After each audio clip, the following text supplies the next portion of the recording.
This is VOA Africa.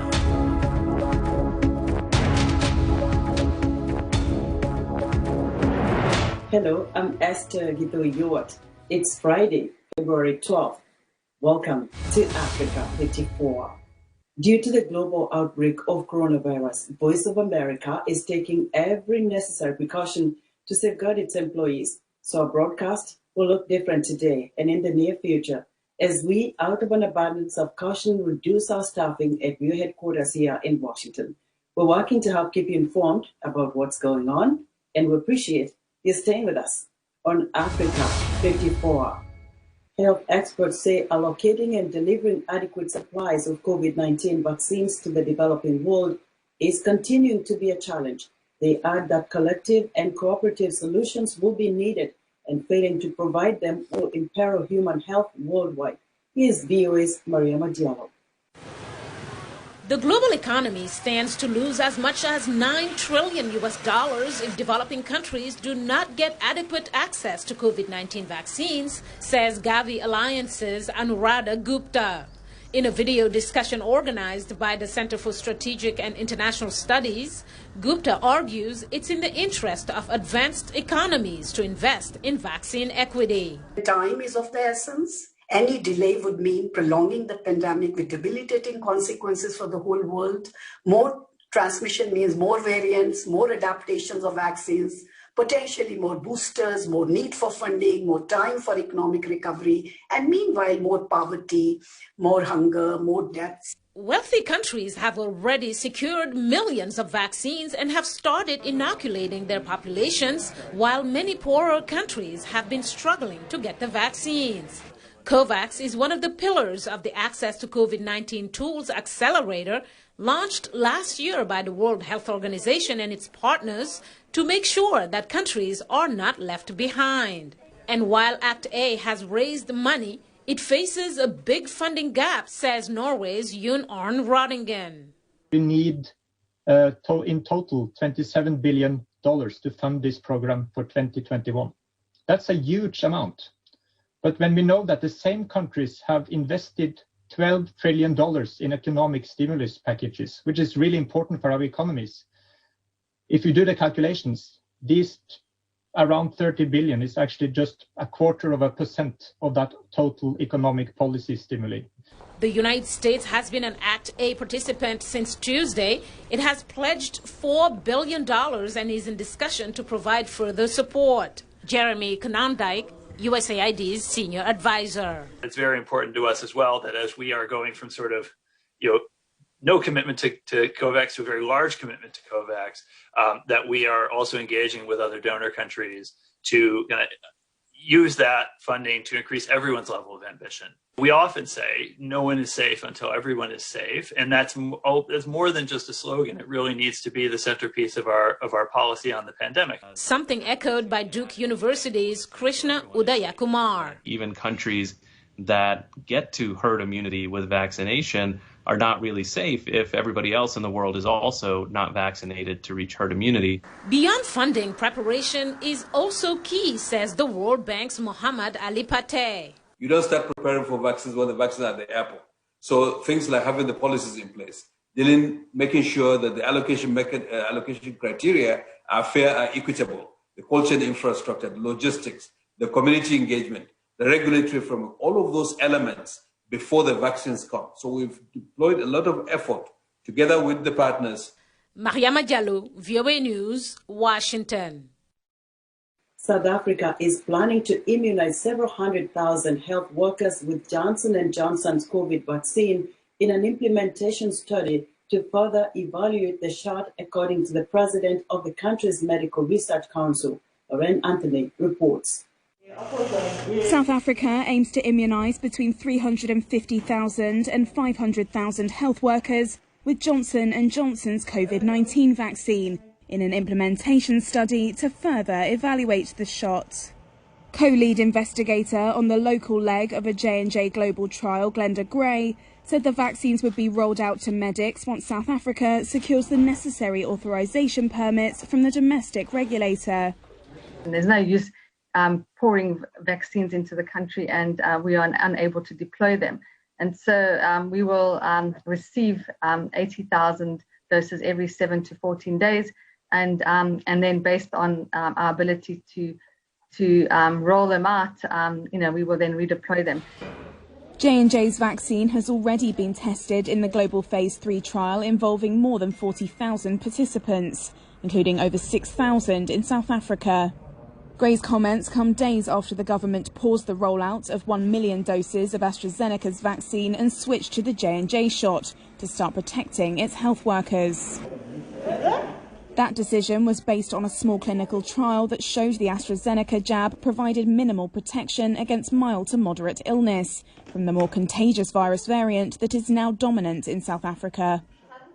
The government said on Wednesday it was considering selling or swapping AstraZeneca shots it had ordered. Lauren Anthony of Reuters with that report. A warning by the World Health Organization that the COVID-19 pandemic could harm efforts to eradicate malaria appears to be coming true in Nigeria. Nigerian officials say people are refusing to get treatment for fear of catching the virus at a clinic. Timothy Obiezu reports from Abuja.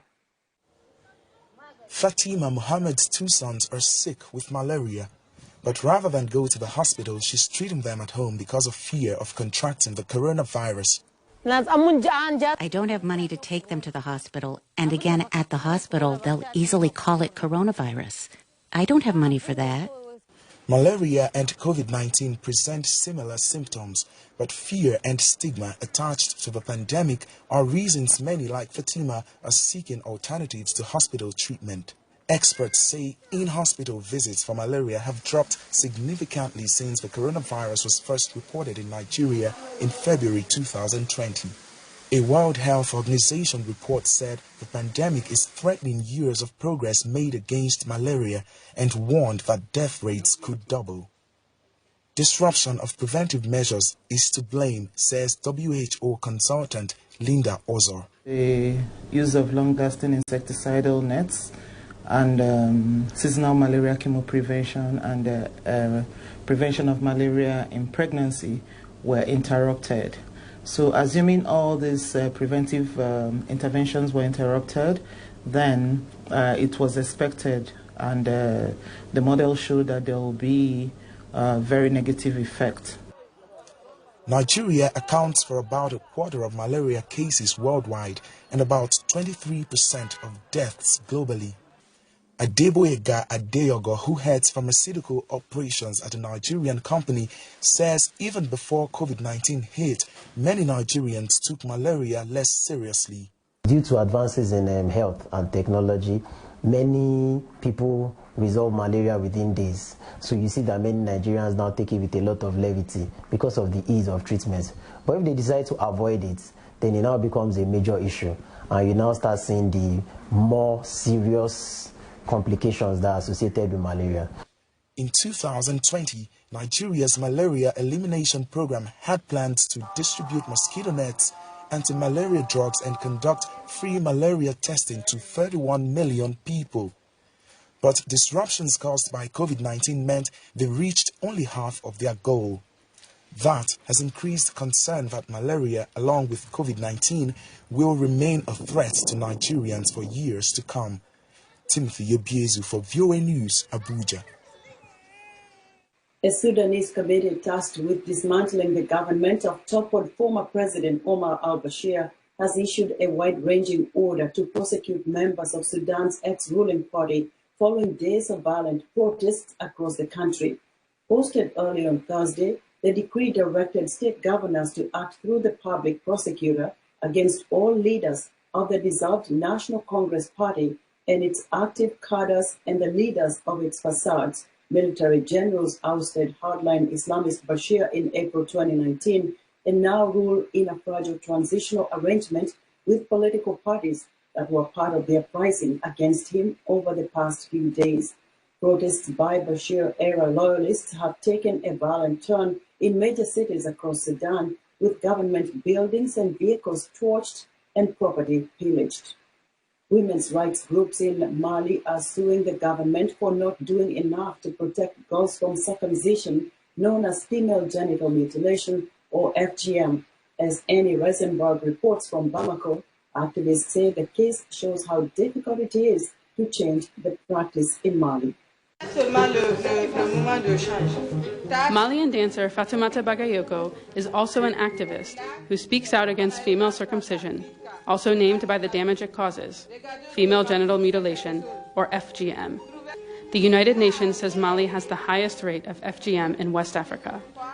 83% of Malian women undergo the cultural practice, which is often forced on young girls. Bagayoko was a young infant when the procedure was performed on her, but she says it took a while to realize her trauma. It was when I went to the village and I saw these little girls running around who were taken by force so that they would be cut, and the tears that these girls, the fear that they had, that I read on their faces. It was there that I understood.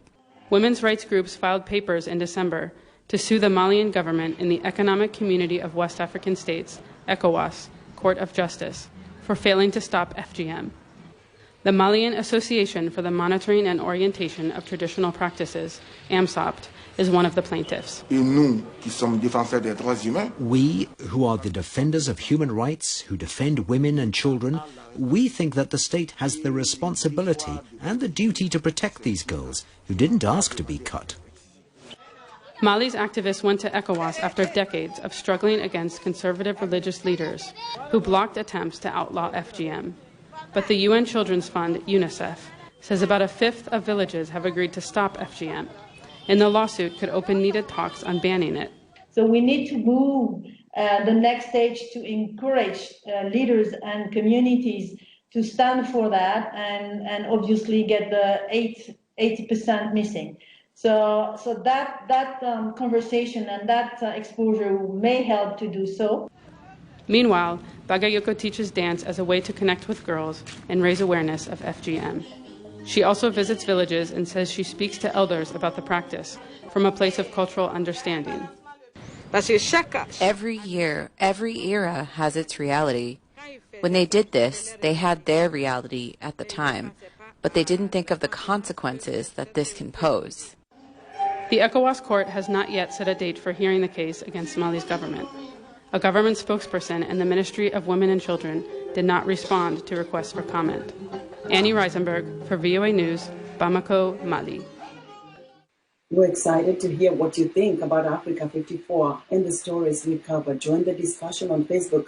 The address is Africa 54. We're also streaming our broadcast live on Facebook.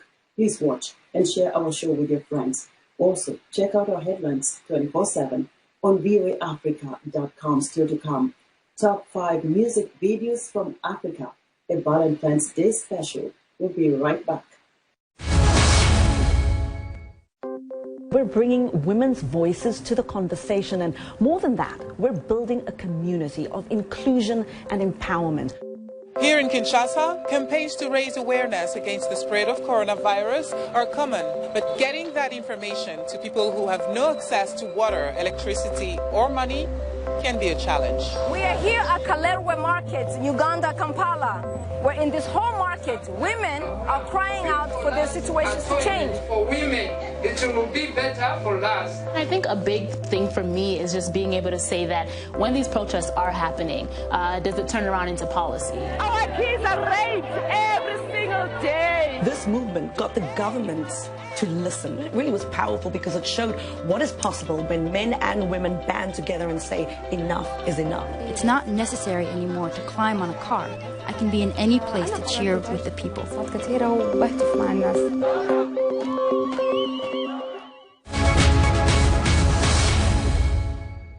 Welcome back to Africa 54.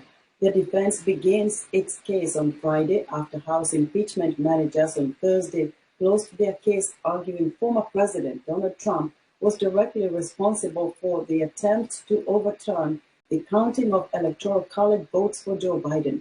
U.S. congressional correspondent Catherine Gibson reports on Democrats' final argument in this historic trial. The case against former President Donald Trump inciting the January 6th riot at the U.S. Capitol now concluded. We were invited by the President of the United States! As House impeachment managers complete their opening argument to the senators who will decide Trump's fate. Let us show the world that January 6th was not America.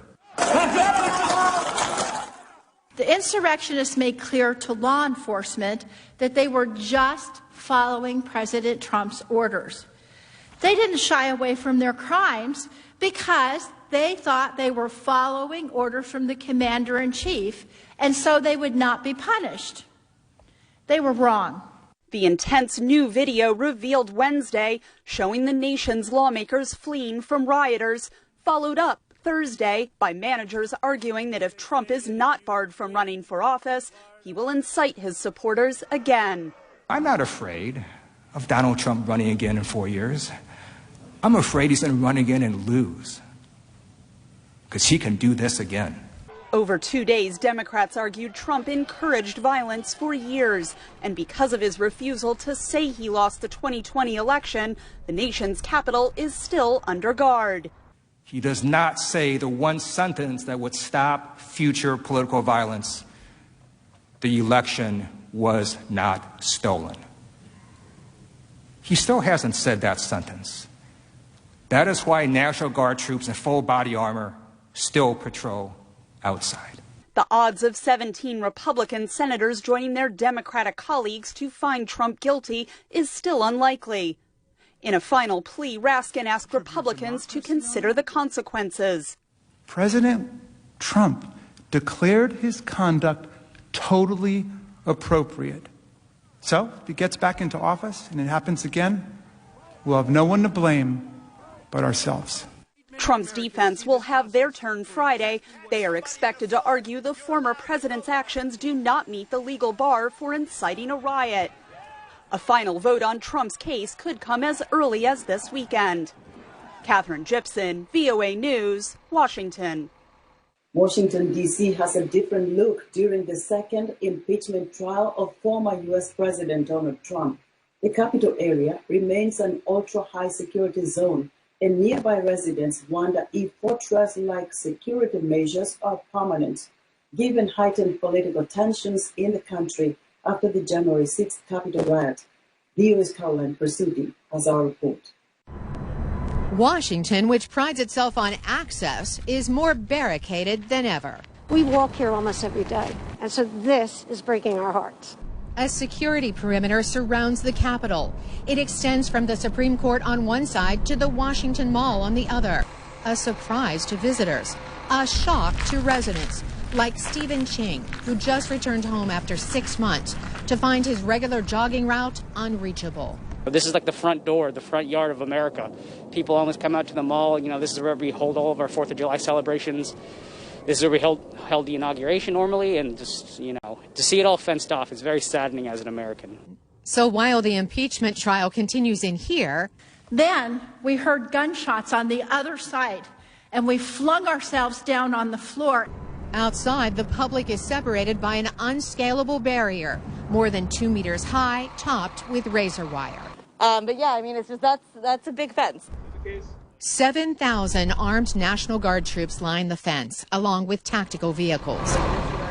They will stay here until mid-March at a cost the Pentagon lists at $483 million.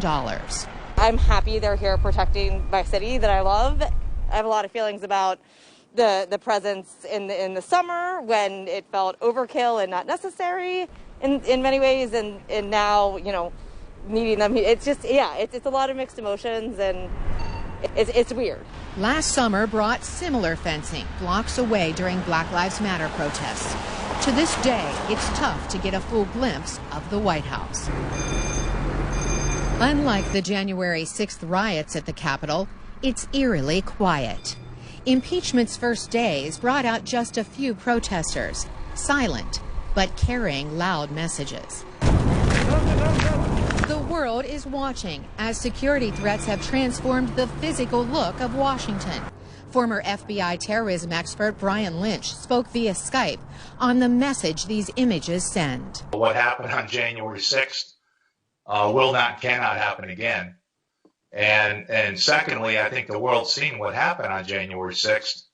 It obviously happened here. It can happen anywhere.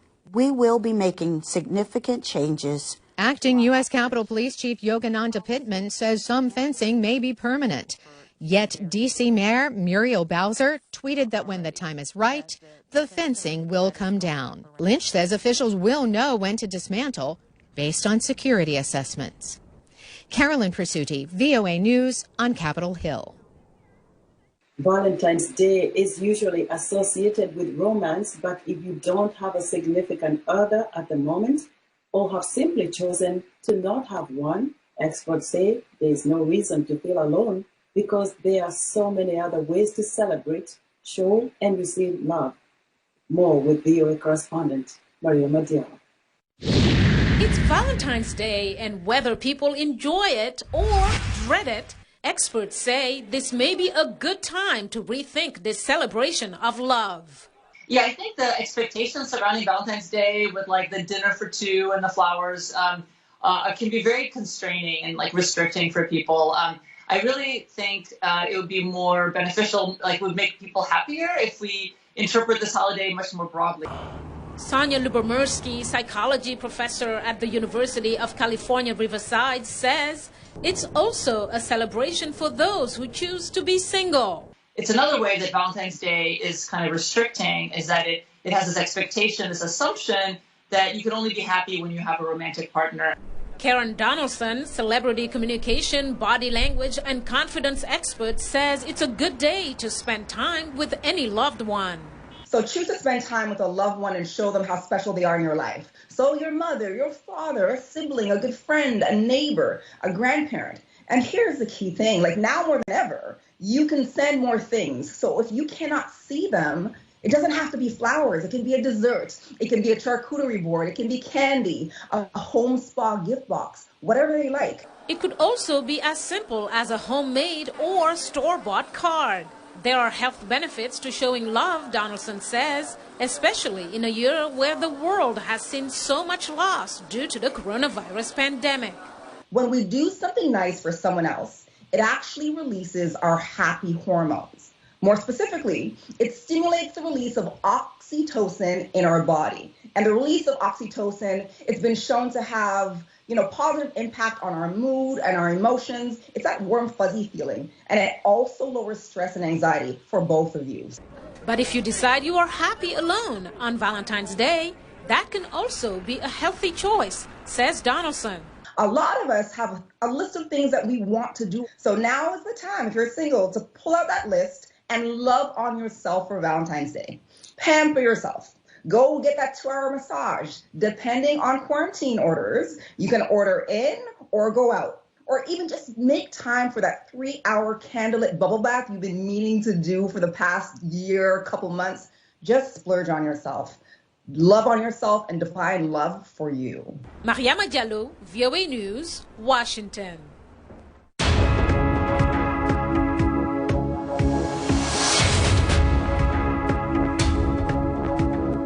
What better way to send you all into this weekend that celebrates Valentine's Day for many across the globe than with love and music? VOA's Music Time in Africa host Heather Maxwell has both with this special music video, Top 5. Love is in the air, and I have the perfect Valentine's music for you. African musicians and music lovers around the world have been sending me in all week their favorite African romantic music videos, along with personal introductions.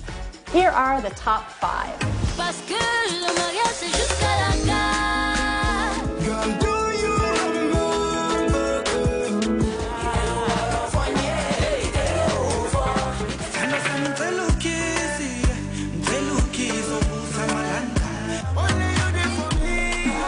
Yes, so my name is Fasti Gadam from Africa, based in Ghana. I want to dedicate this song for my fans across the world.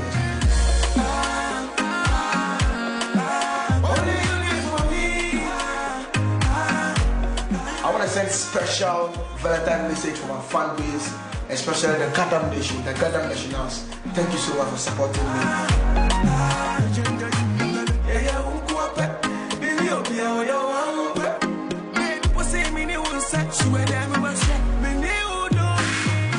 Hi, I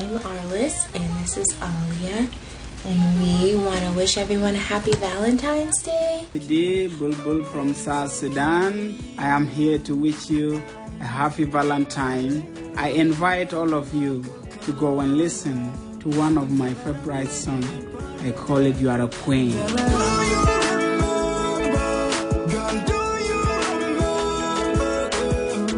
And my thank goes to Music Time in Africa, Voice of America, my family, my friend, my super fans around the world. Happy Valentine.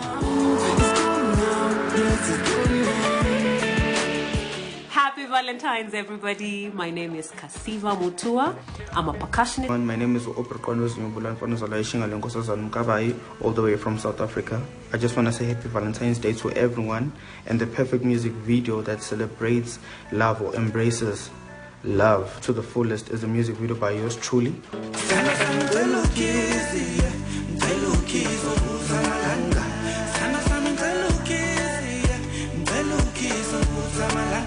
We know everyone loves love and everyone loves to be loved.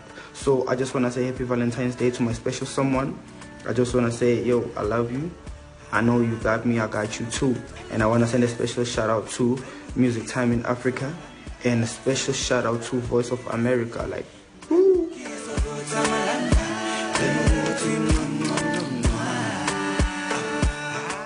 That was WEWE Music Time in Africa host Heather Maxwell with this week's special music video Top 5 featuring music from South Sudan, Mali, Cameroon, Ghana, and South Africa. And that's our show for today. Be sure to watch Africa 54 on our website at viewafrica.com. From all of us here in Washington, have a great weekend.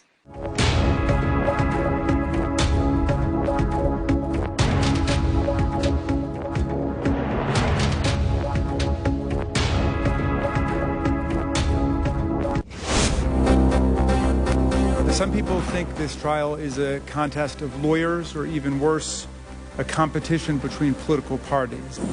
Were not made by me. They're not accurate, and they're contrary to... As you know, the assault on Burma's transition to democracy remains an issue of deep bipartisan concern. We've consulted at length, for example, with Senator McConnell, who has had a very keen interest.